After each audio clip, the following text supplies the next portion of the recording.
amazing recipe. I am so excited. Yet another day, because today at the Young's house, Gina Young is going to share with you all how easy it is to make smothered burgers.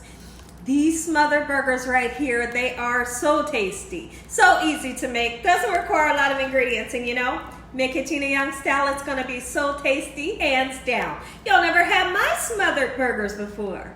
Gonna make you some. Here are the lovely ingredients you're gonna need. The first thing that you will need is some ground meat. Now, the ground meat that I chose to use today is an 80-20 ground beef. Feel free to use chicken if you like. Feel free to use a turkey meat if you like. Have fun with it. You could use a ground lamb and really have fun with this recipe, okay? So that's what we have here. You're gonna need some onions. Now, those of you that don't eat onions, skip the onions, okay? You're gonna need some broth, and I have beef broth here. And I also have a really interesting ingredient. We have some Worcestershire sauce, and then a couple of spices. That's all you need for this recipe. I know. So right here, we have some parsley flakes. We have garlic powder, onion powder, black pepper, and salt. And right there in the ramekin is a little bit of cornstarch that we're gonna use to make up this easy, really delicious gravy, Gina Young style. Listen here, make sure your hands are impeccably clean. Let's get started with this really quick and simple, yet so tasty recipe. I couldn't be more excited to share with you all just how easy it is to make this recipe. Listen here, this recipe hardly doesn't cost anything to make, you know, because really all you need is the burger and some onions. You know, get you some chicken broth, okay? So, or beef broth. What we're gonna do is, let's talk about this first. When I take my meat out of the refrigerator, I like to let it set out and get to room temperature. And the purpose for that is because me personally, it's just my opinion, I feel like when you let the meat set out at room temperature just for a little while and let that chill come off, when you go to cook it, it's gonna cook up right. You know, because I feel like if you take it right out of the refrigerator, throw it in that pan, it's gonna seize up and it's gonna cook up dry. So we've let our meat set at room temperature for about a half an hour. So now what I wanna do is I wanna start to season up the beef. Listen, if you have a good grade beef, all you really need is salt and pepper. But I'm gonna add a few more things here. Okay, so this is 2 pounds, that's salt. This is onion powder, a nice amount of onion powder there. Don't be afraid to season. You need seasoning in order for your food to taste good. That was onion, and this is garlic. We're gonna put some black pepper in, and then we're gonna put a really interesting ingredient in. We're gonna put some Worcestershire sauce on, okay? Or you could also use a little bit of ketchup. A little bit of ketchup is delicious, believe it or not, when you're making up a nice hamburger patty. Okay, so how much? Just get you some on there. Just like so, not too much, because we don't want a hamburger that turns into mush when you go to fry it, you know, okay? So now let's move our spices out the way just like so. I hope that you all are having an amazing day today. Let me know in the comment section below, have you ever tried to make smothered hamburgers? Smothered hamburgers is a staple here at the Young's house, and we absolutely love to devour these burgers here. They're so easy to make, doesn't require a lot of ingredients, and like I said, anybody you make these for, they're gonna go nuts. And here's what's fun about this. You can make little teeny tiny ones like this. You can make medium-sized ones, you can make huge burgers. You know, like make them into any shape you wanted. If you wanted to do something like this, you know, just make a whole bunch of, as long as you smother them in gravy. Listen here, they are good. And sometimes you might even see me put like an onion and bell peppers, maybe a couple breadcrumbs and eggs in there. It's not needed, but if you do that, it's delicious. Okay, so when you're making a recipe, really think about what you want to do, what flavors you're looking for.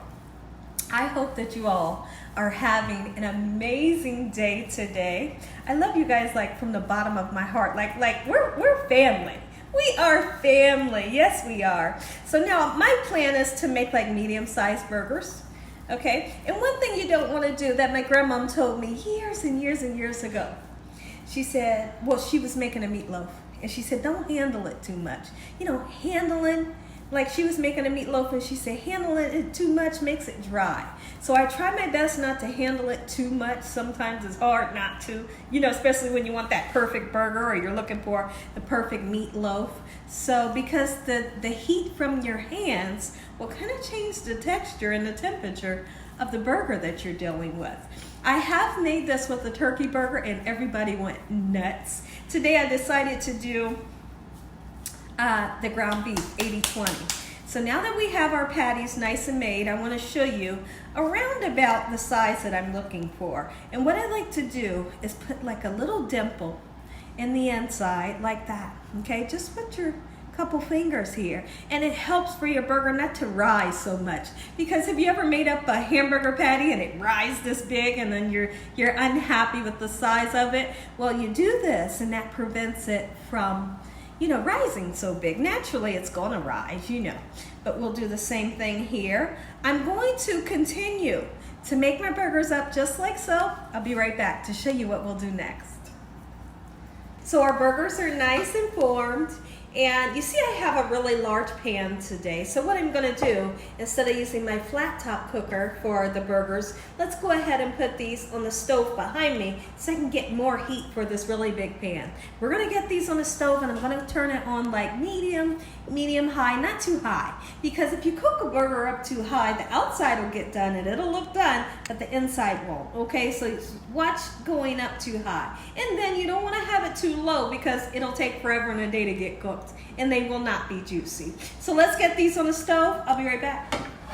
So it is time. It's time to cut the onion, and I pray to the good Lord that I don't have to, I don't want to cry. I don't want to cry over this onion. My goodness, me and onions. I know, I've tried every trick you guys have thrown at me. I've tried it. Even the lady that told me, she said, well, Gina, stick your head in the refrigerator. She did. She said, stick your head in the refrigerator right before you cut the onion and see if it works. And guess what? It worked. But guess what? That's the one trick that worked for me. And I don't want to do that every time it's time to cut an onion. I just want to be able to cut an onion and not cry. Okay, so I'm thankful right now that I'm not crying over this onion. I'll be right back and I'll show you all what to do. So now that we have our burgers cooking, we got the onions cut without no tears, and I was so thankful. Maybe next time I go to cut onions, just start talking about them. Start talking about the onions like a dog, like I just did, and there will be no tears. So let's hope that works. All right, so I did put about 1.5 teaspoons of butter in my pan, and I had a little bit of vegetable oil in it also. When I saute up onions or onions and bell peppers or any kind of veggies, I always like to salt them so you give them flavor, okay? So let's do that. Now, I have seen some people fry their burgers right on top of the onions, and I think that's really interesting. But me, for the time that I like to cook my burgers, I feel like I would go to flip my burger, and when I went to flip it, my onions would be black. And that's what I'm not looking for. It works for some people. And like I said, I think it's really interesting. But I just am afraid to burn my onions. So I'm not doing it that way. So I'm gonna saute up these onions just like so in this manner. Get a little bit of color onto them. Let's pepper them as well. Get some pepper on there. Naturally, what's gonna happen first is the onions will release some water naturally, okay? And then once that water in the pan evaporates, then it'll start to get a nice color onto it. Okay, so we're gonna let that happen just like so. And the burgers are frying up behind me. The house is smelling good. When I come back, all I have to do is get these babies nice and sauteed up and make this amazing gravy that is really packed with flavor. And then I'm gonna tell you all something else you can do to your gravy to make it really flavorful when I come back. So what I want to do right now while our onions cook, it smells so good in here. It smells so good and I'm so excited. Now, the onions are cooking, the burgers are going. Let's go ahead and start on our cornstarch slurry. Now, you might not be able to see how much water I have in here, but honestly, it's just a little teeny tiny bit, okay? So making a cornstarch slurry, I normally like to use about 2 tablespoons of cornstarch with about this much water, okay? And then if I need more, then I'll add another tablespoon or another half of a tablespoon, okay? And what you want to do is you want to really mix in that cornstarch with the water, or you can mix it in with broth if you wanted to, okay? And what happens is, once you put this cornstarch slurry into your liquid or whatever broth you were wanting to thicken, it literally, within 5 minutes of the boiling process, starts to thicken up before your own eyes. And it's really interesting and kind of fun. So I always start off with 2 tablespoons. And in the beginning, when you start to mix your cornstarch slurry up, I'm trying to, tilt it so you guys can see. In the beginning, when you go to mix it up, it's kind of tough. But now it's very easy. Make sure it's well incorporated. And guess what this promises? This promises a gravy that has no lumps. As long as when you're pouring it into whatever broth or liquid you're pouring it into, you just keep on stirring. Just to keep on stirring just like so. And there is a promise that it's not going to be lumpy unless you decide to pour this in there and not stir it. If you pour it in there and you don't stir it, you're going to get lumps. Okay, so let's take a look in here at these beautiful onions that we have. They're starting to caramelize, and I'm really excited. I love a good caramelized onion, I tell you that. Okay, if you're that person that says, I want some bell peppers, put you some bell peppers in there, okay? So now, let's get this done. We'll take a peek in over at the burgers here in a few minutes, and I'll be right back. So what I want to do right now, we're here at the burgers, and I'm starting to see some color. Oh yeah. All right, we're gonna get these beautiful burgers nice and cooked up. All right, just like so. And then we'll take a look at our onions. When our onions get done to the perfect color that I'm looking for, we'll start on our gravy. This recipe is so simple, and anybody you make it for, whether it's an adult or a kid, they're gonna go nuts over this recipe. Okay, so what we're gonna do right now, I got some beautiful color onto my onions. You don't have to wait until they get all brown. You just want a little bit of the caramelization onto the onions. I'm gonna take a 32 ounce of the beef broth. If you don't have beef broth or any broth, you can always use water. And then if you have a ramen noodle seasoning packet, this gets really interesting. You can take 1 or 2 of your ramen noodle seasoning packets, throw it in with your water, and it makes for an amazing broth. Or just some chicken powder or beef powder, okay? Sometimes you will see me, or sometimes I do at home, use ramen noodle seasoning packet when I don't have chicken or beef powder. And it's the same, it's delicious. Okay, so now we've put 32 ounce of beef broth in with our beautiful sauteed onions that we've sauteed with a tiny bit of oil and a little bit of butter. Now we're gonna put some Worcestershire sauce in. This flavor right here is the umami flavor. Make them say, mommy, where'd you get this recipe from? Well, the Worcestershire sauce really turns it up a notch. Then we're gonna season. Black pepper, you need it. All right, a little tiny bit of salt, not a whole lot. Don't get crazy with the salt ever. Okay, if your loved ones want a little bit more salt, they can put it on themselves. Okay, garlic powder. It looks like I gotta buy me some more garlic powder. Onion powder. And the parsley flakes is always dried, but gonna make it look nice and beautiful. I forgot that this top was like that, but guess what we can do? Dun, dun, dun, dun, dun, dun, dun. It stayed at the top. We just take it off just like so. No worries. Don't you dare worry in that kitchen. You hear me? Stress-free in the kitchen always. It's still at the top, and we can scrape it all off, and guess what? Amen. Thank you, Jesus. Okay, so let's just mix that little bit in just like so. Want to bring this up to a boil. You guys kind of freaked out for a second, didn't you? No freaking out in the kitchen. I tell you guys about that all the time. Stay calm, cool, and collective no matter what happens, okay? See? Come down in here and look.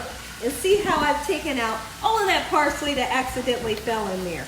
We're in good standing. Let me show you. Look at that. Oh yeah, let's bring this up to a boil. Then we'll be putting in our cornstarch slurry just like so when I come back. Let's take a quick look at the burgers. Burgers. And they are beauty. So now let's make our gravy, and hopefully the steam here isn't kind of in the way, you know? Okay, so this just came up to a boil. Remember, we put the Worcestershire sauce in there. Don't forget it. All right, and so now, since this came up to a boil, let's remix our cornstarch slurry just like so in this manner. Get everything that's at the bottom too. Okay, give me that. All right, and we're just gonna begin to stir just like so in this manner. And I want for you all to get the consistency that you're looking for.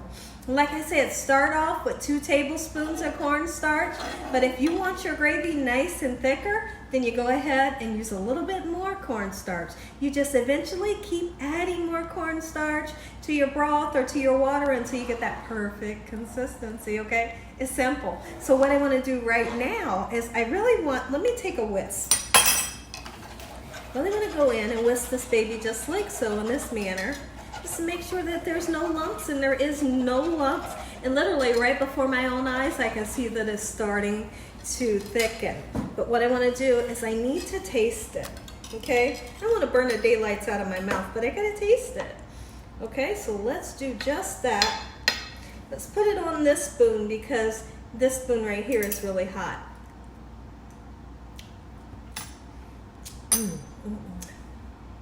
Listen.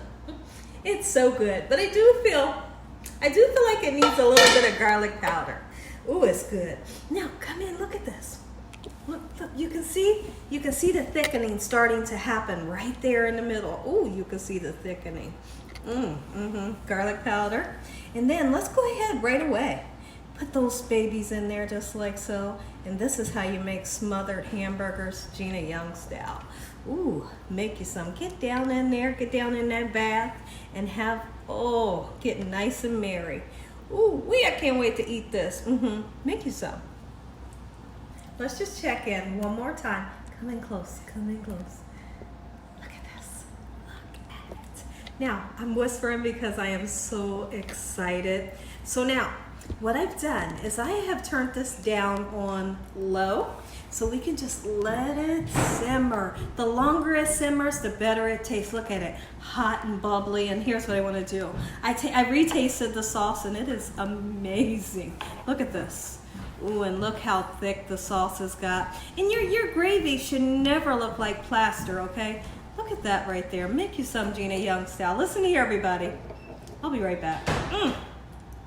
If you all enjoyed this video today, give me a thumbs up. If you haven't subscribed, make sure you subscribe. Tell your family and friends and everyone you know, tell the whole world about Gina Young, what I'm doing in this kitchen on a daily basis. And I tell you what, let's go ahead and say a prayer because when I come back, you get that bite.